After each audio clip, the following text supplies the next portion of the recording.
Azizi TV 24-এর ভিডিওগুলো যারা দেখেন, শেয়ার করেন, সাবস্ক্রাইব করেন, লাইক দিয়ে সাথে থাকেন। সবাইকে আজকে জুম্মার দিনের শুভেচ্ছা, জুম্মা মুবারক এবং আগামী 10ই জিলহজ মুসলমান মিল্লাতের পবিত্র ঈদুল আজহার অগ্রিম শুভেচ্ছা জানাচ্ছি। আমি অদম আশরাফুল ইসলাম আজিজি আপনাদের সামনে আজকে অল্প সময় একটু আলোচনা রাখছি। যেহেতু আমরা আগামী 10ই জিলহজ যাদের উপরে আল্লাহ পাক কুরবানি ওয়াজিব করেছেন তারা সবাই ইনশাআল্লাহ কুরবানি করব। এই কুরবানির ফজিলাত নিয়ে আল্লাহ সুবহানাহু ওয়া তাআলা সূরা কাউসারের মধ্যে ইরশাদ করেছেন, বিসমিল্লাহির রহমানির রহিম, ফাসল্লি লিরাব্বিকা ওয়ানহার। হে হাবিব, ফাসল্লি লিরাব্বিকা ওয়ানহার, আপনি আপনার রবের উদ্দেশ্যে নামাজ আদায় করুন এবং কুরবানি করুন। আপনি নামাজ আদায় করুন এবং কুরবানি করুন। এই প্রসঙ্গে ইবনে মাজাহ শরীফে একটি চমৎকার হাদিস এসেছে। আন যায়েদ ইবনে আরকাম রাদিয়াল্লাহু তাআলা আনহু ক্বালা আসহাবু রাসূলিল্লাহি সাল্লাল্লাহু আলাইহি ওয়াসাল্লাম মা হাযিহিল আযাহি। হযরতে যায়েদ ইবনে আরকাম রাদিয়াল্লাহু তাআলা আনহু বর্ণিত, সাহাবায়ে কেরাম আল্লাহর হাবিব সাল্লাল্লাহু আলাইহি সাল্লামের কাছে আরজি পেশ করলেন, জিজ্ঞাসা করলেন, ইয়া রাসূলুল্লাহ মা হাযিহিল আযাহি। ইয়া রাসূলুল্লাহ, ইয়া রাসূলুল্লাহ সাল্লাল্লাহু আলাইহি সাল্লাম, কুরবানি কি জিনিস? কুরবানি কি? ক্বালা, হুজুর ইরশাদ ফরমাইলেন, সুন্নাতু আবিকুম ইব্রাহিম, কুরবানি তোমাদের জাতির পিতা ইব্রাহিম আলাইহিস সালামের সুন্নাত। ক্বালু ফামা লানা ফিহা ইয়া রাসূলুল্লাহ, ইয়া রাসূলুল্লাহ কুরবানির মধ্যে আমাদের জন্য কি উপকারিতা আছে, কি ফায়দা আছে? ক্বালা, হুজুর ফরমাইলেন, বিকুল্লি শা'রাতিন হাসানাতুন, প্রত্যেকটা পশমের বিনিময়ে এক একটি নেকি আছে। সুবহানাল্লাহ। তাহলে এখানে স্পষ্টভাবে রওয়াহু ইবনে মাজাহ শরীফের মধ্যে স্পষ্ট হাদিস এসেছে যে কুরবানির জন্তুর শরীরে যত পশম আছে কুরবানি দাতার আমলনামায় প্রত্যেকটি পশমের বিনিময়ে নেকি হয়। সেজন্য এই কুরবানি আমরা হাটে বাজারের গরু কিনেই কুরবানি করে দিলাম, এটা উদ্দেশ্য নয়। আল্লাহ সুবহানাহু ওয়া তাআলা ইরশাদ করেছেন, স্পষ্টভাবে বলেছেন কোরআনে পাকের মধ্যে, আল্লাহ পাকের দরবারে লাই ইয়ানালাল্লাহা লুহুমুহা ওয়ালা দিমাউহা, আল্লাহ পাকের দরবারে কুরবানির পশুর কোনো গোশত এবং রক্ত পৌঁছাবে না। ওয়ালাকি ইয়ানালুহু তাকওয়া মিনকুম, কুরবানির জন্তুর শুধু গোশত রক্ত পৌঁছাবে না, আল্লাহর দরবারে পৌঁছাবে তাকওয়া পরহেজগারিতা। আমরা কুরবানির দাতা যারা আছি আমাদের মধ্যে অনেকে সুদখোর আছে, ঘুষখোর আছে, জেনাখোর আছে, অনেকে আছে হক ফাঁকি দেয়, কবিরা গুনাহকারী। তা আমরা পশু জব করার সাথে সাথে আমাদের সমস্ত গুনাহ থেকে যদি আমরা তওবা করে মুত্তাকি না হতে পারি তাহলে আমাদের কুরবানি তো আল্লাহর দরবারে কবুল হবে না। আর কুরবানির সাথে তাকওয়ার সম্পর্ক আছে।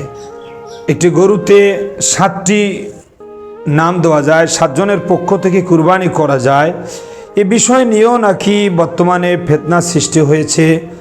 কিন্তু দুঃখের বিষয়, হাদিস শরীফের মধ্যে স্পষ্টভাবে এসেছে, আল্লাহর হাবিব সাল্লাল্লাহু আলাইহি ওয়াসাল্লাম, হাদিসটি সুনান ইবনে মাজাহর মধ্যে এসেছে, আন জাবিরিন রাদিয়াল্লাহু তাআলা আনহু ক্বালা নাহারনা বিল হুদাইবিয়া মা'আন নবী সাল্লাল্লাহু আলাইহি ওয়াসাল্লাম। হযরত জাবের রাদিয়াল্লাহু তাআলা আনহু বর্ণনা করেন, তিনি বলেন, আমরা হুদাইবিয়া চুক্তি যখন হয় এই সময় আল্লাহর হাবিব সাল্লাল্লাহু আলাইহি ওয়াসাল্লামের সাথে আমরা কি করেছি? কুরবানি করেছি। আল বাদানাতা আন সাবাতিন ওয়াল বাকানাতা আন সাবাতিন, একটি গরু 7 জনের পক্ষ থেকে এবং একটি উট 7 জনের পক্ষ থেকে আমরা কুরবানি করেছি। সুবহানাল্লাহ। আর আমরা বর্তমানে দেখছি অনেক উলামায়ে কেরাম বলছে গরুতে 7টি নাম দিতেই হবে, এ ধরনের কোনো হাদিস নাই।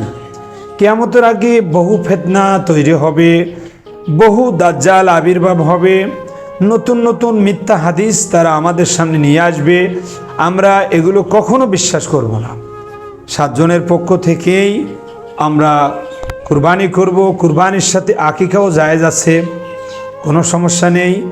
এবং কুরবানির গোশত 3 ভাগ করতে হবে, আকিকার গোশত 3 ভাগ করতে হবে। এটা তো আমরা ফরজ বলি না, ওয়াজিব বলি না, এটা মুস্তাহাব। বুজুর্গান দিন এভাবে করেছেন, নিজের একটি অংশ, আত্মীয় স্বজনের একটি অংশ এবং ফকির মিসকিনের একটি অংশ, এভাবে বুজুর্গান দিন করেছেন। কোরআন হাদিসে এই ব্যাপারে কোনো নিষেধাজ্ঞা নেই যে তোমরা 3 ভাগ করতে পারবা না, 3 ভাগ করলে গুনাহ হবে। বরঞ্চ আত্মীয়তার হক, প্রতিবেশীর হক সম্পর্কে কোরআন সুন্নায় অনেক তাগিদ দেওয়া হয়েছে। সুতরাং কুরবানির গোশত নিজেরা খাবো, আত্মীয় স্বজনকে খাওয়াবো, ফকির মিসকিনকে খাওয়াবো, এটাই হবে আমাদের আল্লাহ এবং রসুলের রেজামন্দি, রাজি খুশি। কারণ কুরবানি করলাম, উৎসর্গ করলাম, নিজেই সব খাইলাম, তাহলে এটা কেমন হলো? আমরা আরেকটি আমল আমরা দেখেছি, যেমন আমাকেও দেখতে পাচ্ছেন আপনারা, এই হাদিসটাও সহিহ মুসলিম শরীফের মধ্যে এসেছে, আরও অনেক হাদিসে এসেছে। এখানে স্পষ্টভাবে এসেছে, আন উম্মে সালমা রাদিয়াল্লাহু তাআলা আনহা ক্বালাত ক্বালা রাসূলুল্লাহ সাল্লাল্লাহু আলাইহি ওয়াসাল্লাম ইযা দাখালাল আশরু ওয়া আরাদা বা'দুকুম আই ইউদহিয়া ফালা ইয়ামাসসা মিন শা'রিহি ওয়া বাশারিহি শাইয়ান। হযরত উম্মে সালমা রাদিয়াল্লাহু তাআলা বর্ণিত, তিনি বলেন রাসূল সাল্লাল্লাহু আলাইহি ওয়াসাল্লাম ইরশাদ করেছেন, তোমাদের কেউ কুরবানি করার ইচ্ছা রাখলে জিলহজ মাসের প্রথম দশক শুরু হয়ে গেলে সে যেন নিজের চুল ও চামড়ার কোনো কিছু না ধরে, অর্থাৎ না কাটে। এর নিচে অফির ওয়াইতিন দিয়ে আরও সুন্দরভাবে আছে যে মান রা হেলাল যিল হাজ্জা ওয়া আরাদা আই ইউদহিয়া ফালা ইয়াখুজ মিন শা'রিহি ওয়ালা মিন আসফারিহি, রাওয়াহু মুসলিম। সহিহ মুসলিম শরীফে এসেছে, যে ব্যক্তি জিলহজ মাসের নতুন চাঁদ দেখবে এবং কুরবানি করার নিয়াত করবে, সে যেন নিজের চুল ও নিজের নখগুলো কর্তন না করে। এভাবে স্পষ্টভাবে হাদিসে পাকের মধ্যে এসেছে। তো আমরা এই 10 দিন মুস্তাহাব সওয়াব নেওয়ার জন্য অনেকে নখ কাটি নেয়, চুল দাড়ি কাটি নেয়, এটা স্পষ্ট সহিহ মুসলিমের হাদিস।